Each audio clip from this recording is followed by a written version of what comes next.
Makanan merupakan perkara yang imperatif pada zaman ini. Namun, pada era kontemporari ini, terdapat berbagai isu yang diutarakan tentang pengambilan makanan haram oleh umat Islam. Seolah-olahnya, ianya halal walaupun cara pembuatannya tidak dikenal pasti secara lebih mendalam.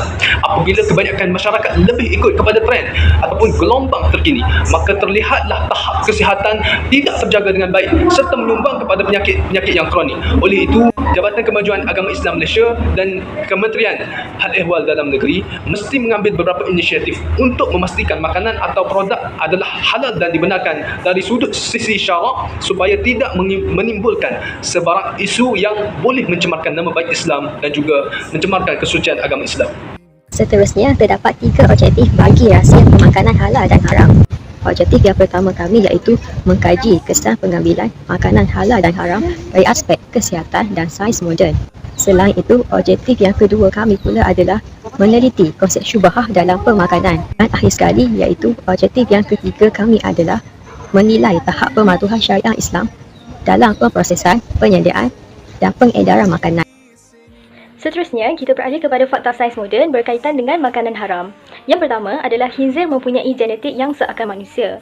Oleh itu, apabila seorang manusia memakan seekor khinzir, akan berlaku suatu pengadaptasian genetik daripada seekor khinzir itu ke dalam badan manusia. Fakta kedua adalah minuman alkohol dapat merosakkan fungsi enzim dalam badan. Yang ketiga adalah xenobiotik boleh terbentuk dalam badan. Apabila haiwan tersebut tidak mengikuti syariat yang betul semasa penyembelihannya, maka xenobiotik masih lagi kekal dalam badan haiwan tersebut. Xenobiotik merupakan suatu protein daripada haiwan yang berbahaya kepada tubuh badan manusia. Yang keempat dan yang akhir sekali adalah memakan daging yang haram dapat menyebarkan parasit atau virus berbahaya ke dalam badan. Jadi, saya akan menerangkan tentang tujuan mengambil makanan halal dari aspek sains kesihatan. Untuk yang pertama ialah menyediakan vitamin mencukupi kepada badan. Seperti yang kita tahu, tahap imunisasi manusia itu adalah penting jikalau ianya dapat ditingkatkan secara berkala kerana untuk mengelakkan sebarang penyakit yang berbahaya, terutamanya dalam musim kita dilanda oleh wabak COVID-19 yang besar ini. Seterusnya ialah untuk mengawal obesiti. Menjadikan tubuh seseorang itu lebih ideal apabila makanannya diambil itu penuh dengan nutrien, penuh dengan karbohidrat yang lengkap mengikut spesifikasi tertentu di dalam piramid makanan. Terusnya ialah untuk mengelakkan penyakit yang berbahaya.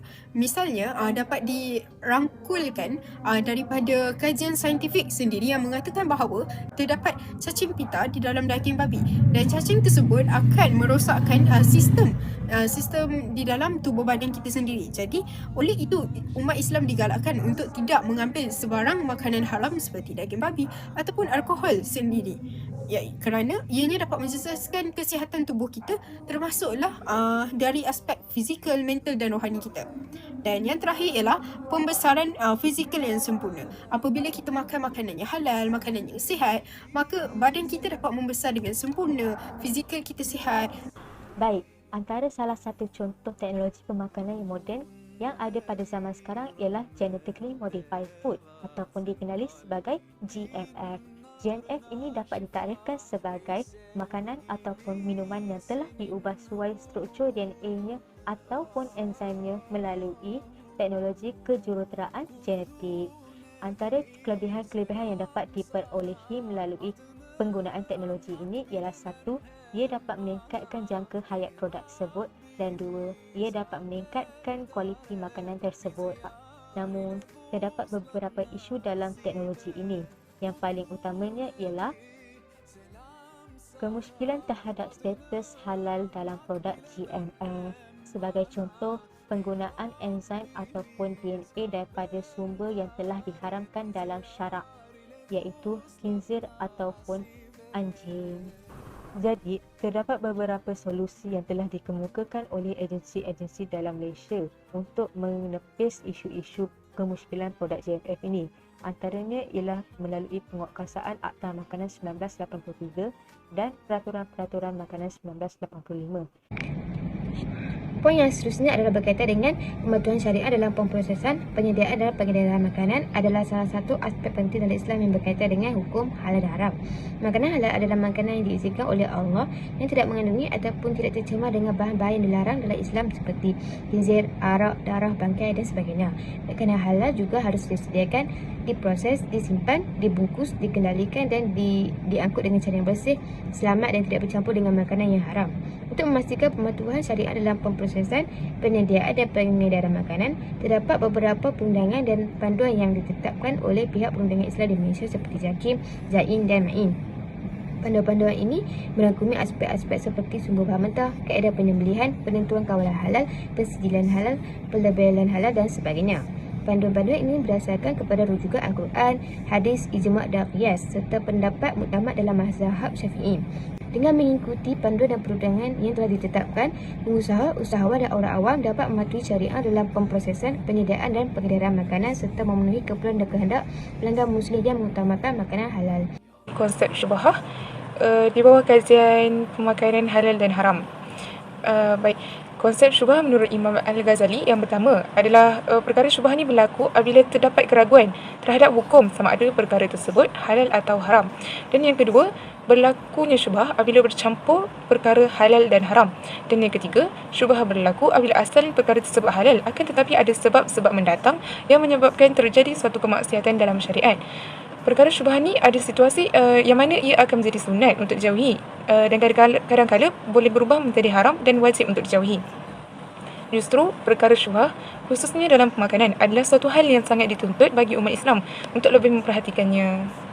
Baiklah, seterusnya saya akan menerangkan tentang kepentingan mengambil makanan halal dan juga haram. Okey, dalam aspek yang pertama itu ketaatan pada ajaran agama Islam adalah saya dapat menerangkan bahawa makanan halal dan juga haram adalah berhubungan dengan erat sekali dengan ajaran agama Islam. Seterusnya, dalam aspek ini juga saya juga dapat menerangkan bahawa pengamalan makanan halal merupakan satu bentuk kita sebagai umat Islam taat dan juga menunjukkan kita mempunyai ketaatan terhadap aturan agama dan juga perintah Allah Subhanahu Wa Taala.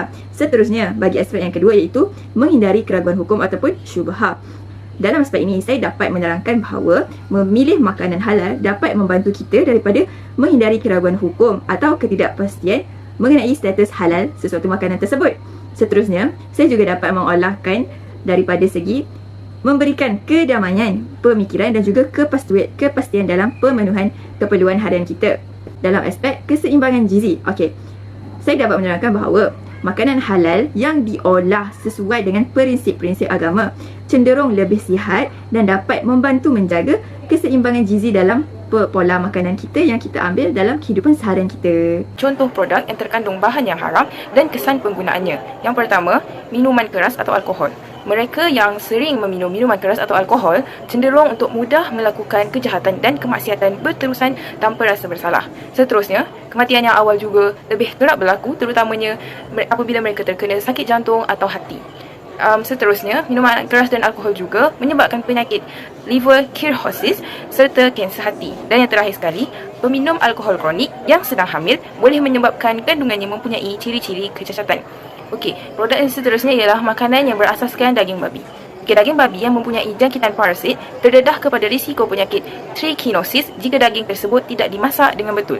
Seterusnya, sebanyak 30 jenis penyakit dibawa oleh khinzir yang sangat mudah untuk dijangkiti kepada manusia. Contohnya virus H1N1 yang pernah menggemparkan seluruh dunia. Yang akhir sekali, daging babi juga menyebabkan penyakit seperti artritis dan penyakit sendi serta banyak lagi penyakit-penyakit kronik lain.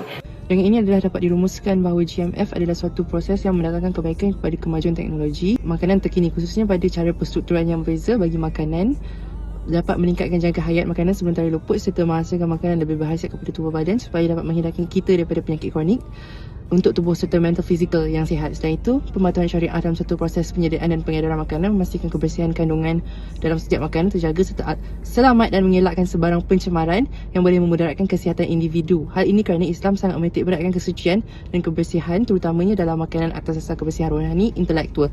Manakala konsep syubhah dalam makanan adalah bagi memastikan keyakinan setiap umat Islam dipelihara agar tidak berlaku perkara yang bertentangan dengan hukum syariat Islam sebenar, seperti termakan makanan secara haram, secara tidak sengaja atau timbulnya perasaan was-was dan sebagainya. Okey, disebabkan hari ini konsep syubahah perlulah didalami dan difahami dengan lebih mendalam agar tidak berlaku sebarang kemudaratan. Akhir kata, konsep ilmu wahyu dan sains memainkan peranan penting dalam isu makanan halal dan haram untuk menghuraikan perkara utama dalam konsep ini agar lebih diambil perhatian berkaitannya oleh semua masyarakat, terutamanya umat Islam.